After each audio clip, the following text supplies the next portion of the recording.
नमस्कार, म पदम विष्ट। आज पनि म टेक्नोलोजी नेपालमा अवस्थित भइसकेको छु। आज चाहिँ आजको भिडियो चाहिँ छ how to make no open and no delete. हामी कुनै फोल्डरलाई यसो पनि बनाउन सक्छौँ, हामी डिलिट गर्न सक्छौँ, न त ओपन गर्न सक्छौँ। हामी यस्तो फाइल बनाउँछौँ। यस्तो फाइल बनाउँदाखेरि हाम्रो भिडियोलाई हेर्दै गर्नु होला र यदि हाम्रो च्यानललाई सब्स्क्राइब लाइक गर्नुभएको छ भने सब्स्क्राइब र लाइक गरिदिनु होला।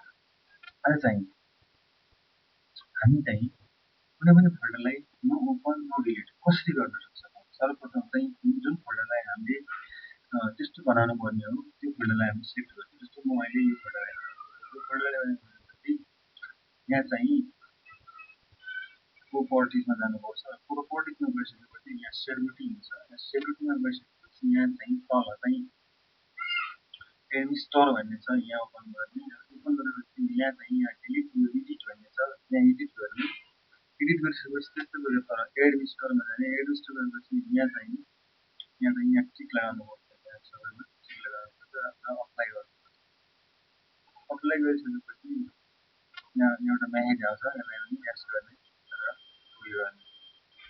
उयो गरिसकेपछि अब हामी यो फोल्डरलाई न त डिलिट गर्न सक्छौँ, न त ओपन गर्न सक्छौँ।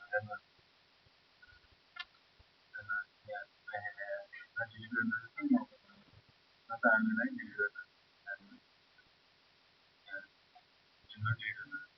त्यसरी नै यसलाई हामी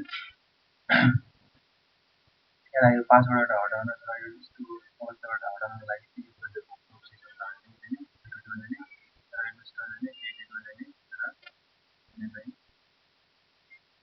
मैले